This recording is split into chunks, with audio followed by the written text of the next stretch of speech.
민주당이 선거까지 100일가량 남겨놓고서 대통령 후보를 해리스로 교체할 경우에 과연 승산이 있느냐 이걸 겁니다. 자, 미국 내 분위기는 어떻습니까? 네, 민주당 내부에서는요, 해리스 부통령으로는 역부족이란 의견도 적지 않은 걸로 전해졌는데요.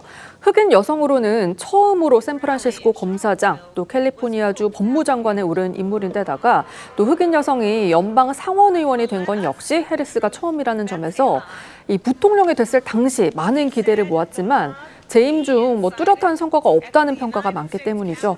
또 출신이나 성향을 두고도 대선 후보로서 한계가 분명하다는 지적도 있는데요. 이 진보 성향이 뚜렷한 캘리포니아주 토박인데다가 또 인도계와 자메이카계 흑인의 혼혈 여성이란 점 때문에 이 중도 성향의 백인 남성이나 고령층 백인 남성, 농촌 표심을 끌어오긴 쉽지 않을 거란 평가입니다.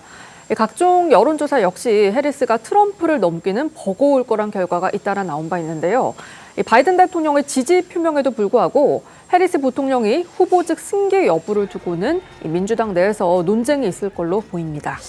해리스와 겨눠보겠다 이러면서 누군가 나설 경우에는요, 민주당 내 경선 구도가 더욱 복잡해질 가능성도 있습니다. 자, 해리스 말고 제3의 대안으로 거론되는 후보들도 또 여럿 있죠. 네, 일단 게빈 뉴섬 캘리포니아 주지사와 여성인 그레첸 휘트머 미시간 주지사, 프리츠커 일리노이 주지사 등이 이 제3의 대안으로 거론되고 있는 인물들인데요. 다만 이들 모두 아직 트럼프 전 대통령에 맞설 전국적 지명도나 정치적 영향력 아직 부족하다는 평가가 많습니다. 이 민주당 전당대회가 다음 달 말인데 이 외신에 따르면은 이 민주당의 새 대선 후보 선출은 이 다음 달 초로 예정된 온라인 투표나 다음 달 19일부터 시카고에서 열리는 이 민주당 전당대회를 통해서 결정될 것으로 보이는데요. 만약 온라인 투표가 실시가 될 경우 해리스 부통령이 과반 이상 득표하면 후보로 확정이 되고요. 이 과반 투표에 실패를 하면 전당대회에서 후보가 최종 결정될 가능성이 높습니다. 다만 이 온라인 투표 실시 여부는 미지수인데다가 해리스 부통령 단독 출마 가능성도 남아있고 또 일부 주에서는요, 이 8월에 투표 용지 등록이 마감되면서 이 전당대회를 치르기엔 좀 선거 일정이 빠듯하다는 게 변수입니다.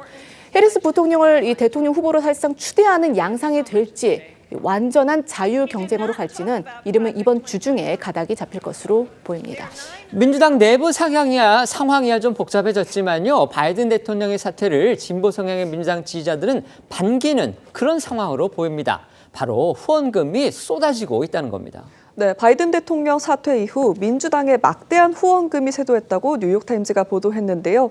민주당의 기부금 플랫폼을 분석했더니 사퇴를 발표한 이후 현지 시간으로 21일 오후 10시까지 5천만 달러, 우리 돈으로 694억 원에 달하는 후원금이 모아졌다고 합니다.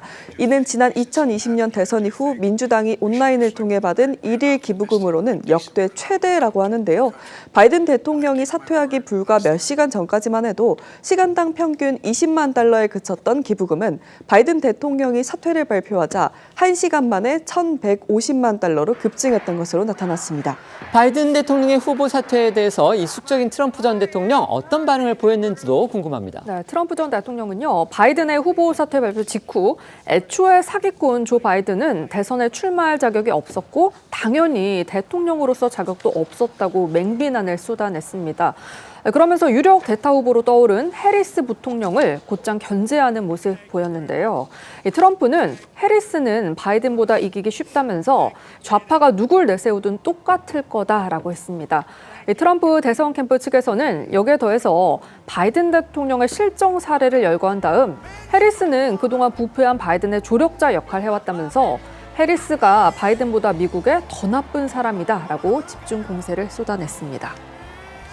미국의 대통령 선거 11월에 이루어집니다. 그래서 이제 100여일 남짓밖에 남지 않았습니다. 그런데 민주당의 사실상 후보로 확정이 됐던 바이든 현직 대통령입니다.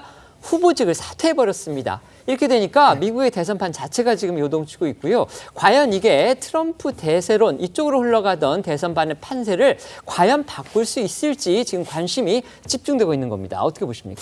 참 이런 일도 있을 수 있구나라는 생각이 들었습니다. 바이든 사퇴가 예상은 됐지만 이렇게 갑작스럽게 사퇴할지는 참 예측을 못했던 것 같아요.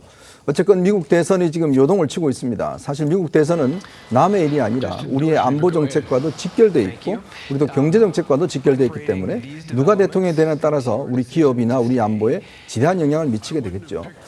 특히 현재로서는 이제 트럼프 후보가 이제 앞서 나고 있는 형국 아니겠습니까? 그렇지만 또 이게 남은 4개월 동안 어떤 변화가 있을지 또 그것도 예측할 수 없는 상황인데 아마 우리 정부는 양측의 어떤 가능성에 대해서 충분히 대비를 해야 될 겁니다. 그렇지만 트럼프 후보가 대통령이 된다 하더라도 저는 당분간은 큰 변화는 없을 걸로 보여집니다. 왜냐하면 현재 미국이 해결해야 될 문제가 우크라이나 전쟁 문제를 빨리 해결해야 될 것이고요. 또 중동 문제도 빨리 해결해야 될 겁니다. 그리고 이제 그렇지만 이 북한에 대한 어떤 핵 문제 같은 경우는 여전히 장기적인 문제이기 때문에 당장의 어떤 정책 변화는 없지만 그러나 장기적으로 보면 이 주둔군에 대한 이제 미군에 대한 어떤 우리가 비용을 증가시킨다든지 또 여러 가지 전략 핵무기 즉 워싱턴 선언을 통해서 우리가 합의했던 내용들이 어떻게 수정되어 나가는지 뭐 그런 부분들이 상당히 쟁점이고 특히 우리 기업들 미국에 진출하는 우리 기업들의 어떤 이 상황도 굉장히 우리가 예의주시해야 되겠다 이런 생각이 듭니다. 네. 그러니까 럭비공 같은 트럼프가 재집권을 하게 되면 우리나라는 경제와 국방 이 두 가지에 대해서 많은 대비가 필요할 것 같습니다. 그러니까 트럼프가 이미 말했듯이 이제 자동차 공장을 미국에다 건설해야 된다. 안 그러면 관세를 올리겠다라고 했기 때문에 우리 자동차 업계에도 이에 대해서 대비를 잘 해야 될 것 같고요. 어쨌든 김정은과의 어떤 대화를 지금 주장하고 있는 트럼프입니다. 그렇기 때문에 지금과의 바이든 어떤 기조와는 다른 이러한 기조에 있어서 우리도 북한과의 대화를 어떻게 열어갈 것인가에 대해서도 조금 더 집중을 해봐야 되지 않을까 이런 생각해 봅니다.